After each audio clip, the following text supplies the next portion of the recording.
A group of Overwatch content creators were invited to Blizzard's head office in Irvine to check out the PvE content before it launches in Season 6, and unfortunately, they don't really seem to like what they've played. Hello everybody and welcome to the channel. So this group of content creators were flown out by Blizzard to the Irvine head office to check out the PvE content. Now I believe they played the second mission in the 3-mission pack which we're going to get for Season 6. And yeah, the reviews are kind of in. So we're going to look at the comments from Kakus, obviously an excellent Overwatch content creator, and SK as well, another fantastic Overwatch content creator, and she's got an awesome stream as well. And yeah, we're just going to take a look at what they say. I'm in a very unique position here because I am the person who has been invited to the most Blizzard events as a content creator for Overwatch. Nobody comes close to me. I've been to pretty much every single event apart... Well, no, I've been to every single Overwatch event. Events in Korea, in Germany, multiple events in Germany, obviously in Irvine, events in Anaheim as well, in New York. I've been everywhere. In Philadelphia as well. So I've just been absolutely everywhere with this. So I think I'm uniquely positioned to comment on the way... Not the way that this affects you, but the way that it's handled. And I just kind of want to give you guys a bit of backstory before we get into the thoughts of the content creators who went to this event. So essentially what happens is you will get approached by Blizzard and they'll say, hey, do you want to come for an event? Here is an NDA. You need to sign this because you're not allowed to talk about the event until we say that you can. What we will do is we will fly you over there. We'll put you up with transport. Now, they won't give you transport to your local airport, but they will cover you from your airport. So for me, it would be I would either go to London Heathrow or Gatwick Airport, and they wouldn't cover that transport, but they would cover the plane ticket. They would cover when you land at LAX. Typically, that's where you would land if you were going to Irvine. And then you would get a transport, which would take you straight to your hotel. Again, this would be a executive transport. We always used to joke, like, especially if I turn up with other people, because they'd always send like an FBI truck. That's how we'd view it, like, you know, these big black Cadillac like 4x4s or GMC things. It's like the FBI have arrived. Anyway, you get in that, you go to your hotel, you bed down for the night, and then in the morning there's a nice shuttle and it takes you from your hotel to Blizzard, and there's a nice welcoming party and everyone has a great time. You go on the tour and you see all bits of Blizzard and it's all wonderful, and then you go into a demo area. The devs are standing up right next to you and they're explaining what's going on, and they're saying this and they're saying that, and you're like, oh yeah, this is fun, great, yeah. Then you go out for a meal. Now this might be on site, it might be off site, but then you go back and you do a bit more play testing, and then at the end of the day, before you go back to your hotel, they will take you out for a meal. Now, typically, this is just into the Irvine Spectrum, it's called, which is it's like a big shopping center. And yeah, and then you have a nice meal, and then you probably go. It's probably a one-day event, and off you go. Yeah, that's how these events work. But the thing I'm trying to get across here, guys, is, and I'm not saying any of these content creators are sellouts. By any stretch of the imagination, none of them are sellouts. But it's difficult sometimes to almost be yourself when you are in that environment. Yeah, and I don't really know any other way to explain this because I've been through this on both sides. Like, obviously I've gone through, like I said, going to pretty much every event apart from the Overwatch 2 launch event for the content creators, which was back in, was that like October? No, it was before that, wasn't it? I don't know when it was, last year at some point. Obviously, yeah, I never went to this event. So like, I can understand what this is like. I know more than most, and I hope I've got that across in the video there. So, yeah, the fact is here, these thoughts from the content creators are probably not as, well, as gritty as they probably will be from people who are not recording or playing on site. I think that's the moral of the story here. So let's get stuck into what they say. First, we're going to start with SK. Now, she's got an awesome stream. Link to her stream in the video description below. And yeah, this is what she says. I got to try Overwatch PvE early. It is an awesome experience the first time you play, but there is virtually no replayability once you beat Legendary. We did have a great feedback session with the devs and they were very receptive, so I have high hopes that'll change soon. Now, this is a really good take because this is saying like, hey, it was awesome the first time around, but then we don't really want to play it again. And I think this is going to be the problem with this type of story mission. It's just a glorified archives mission, and then you kind of don't want to really play it again unless you really want to finish the legendary difficulty. which is just, let's be honest, increasing the HP of the enemies and increasing their damage they do, and probably giving them a slightly better aimbot. What's the reason for going back and playing this again? Now, Blizzard are saying that actually there's going to be a ton of different voice interactions, all between different heroes that you can select, and there's thousands of voice lines. So there is an argument that if you've got different team compositions, you're going to see different voice lines. I don't think that's enough to make people repeatedly play through this, but Blizzard are hoping that it makes some people at least come back and play.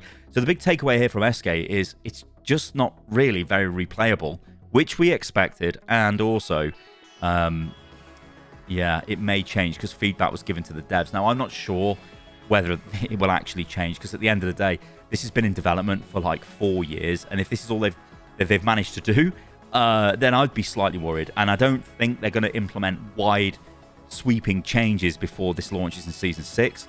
As I said, I'm pretty sure this entire event was just to gauge what actual ingrained, like, high-end Overwatch players, which are the content creators, would think about it. So yeah, but anyway, good take from SK. Next up, let's take a look at what Kakus has to say about the PvE missions. Now, Kakus goes into a bit more detail, and we've got a couple of tweets from him here. So this is what he says on the PvE story mission. The pros: voice lines and dialogue is great. Now, we'd expect that, to be honest. It always is. In fact, you could even say the narrative team, the lore team, I don't know what you'd actually call them. I think they're the narrative team, aren't they?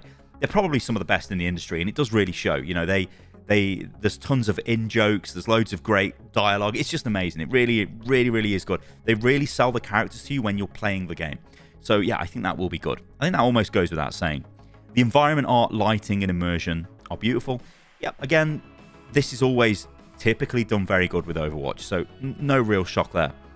You can blow up different parts of Omnics, and yeah, this has been something which has been in the works for a long time. I mean, going back to 2019, I always talk about this, but when I played that iteration of the Rio mission, you could blow up the arms off the artillery bots. And those artillery bots are still in the game. So yeah, but I think they've actually made it more granular now, so you can blow off the different bits of the actual normal enemies, like the normal Omnic robots. You can blow out their arms and their heads off and whatever. So that's actually pretty cool. Progress the lore and the story, which again, yep, that's fine. There's a decent fleshed out cinematic before and after. Yeah, this again leans into the whole thing of it's just Archives Plus, because it's just an Archives mission, but bookended with a cinematic either side. So yeah. So let's go on to the cons. Now, you'll notice the positives. There was nothing about gameplay. It wasn't like, wow, this is revolutionary gameplay. I was so addicted and these new systems are great. It was just, yeah, the lore and the story is fine. So the cons are, according to Kakus, are this.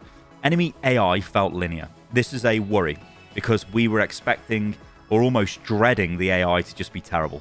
And it looks like it kind of is. Very rudimentary AI. It's easy to clear. They played on expert difficulty, but they don't know about legendary. Now, again, you've got to remember, these are like top 500 players, so you would expect them to be able to smash the gameplay on any difficulty, really. I don't know about the legendary. Obviously, Kakus doesn't know about the legendary either, so we can't comment on that. But expert difficulty, they found it easy to clear. There's no time to explore the map, which is very interesting, because if there's a ton of lore on the map or little tidbits all over the place, you don't really have time to look at them, because I can imagine what this is doing is pushing you from point to point, complete objective, go to the next point, go to the next point, go to the next point, mission finished. And then he says there's lots of sit in one spot and pew pew.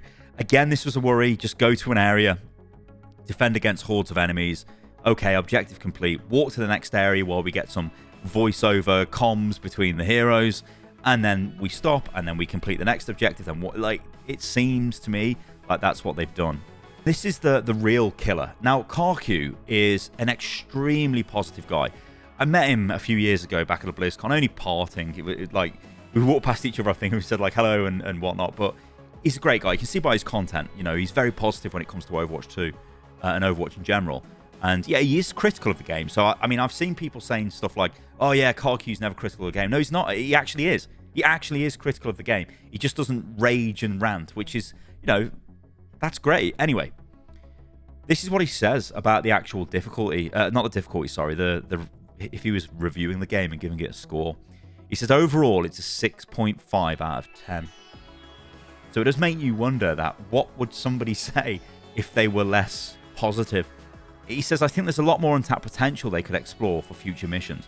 Now, I agree with that, but I think the issue a lot of people are going to have here is this has been in development for 4.5 years. So how much more time do you need, Blizzard? Like, saying that this is just the beginning or the start of our PvE, and yeah, maybe in a few years' time we will have new systems, we will have new things we can deliver in these story missions, is a bit of a laugh, really, when you think about it. But still, the point stands. He then says there was a productive Q&A session with the team for feedback was given, and they were very receptive of it.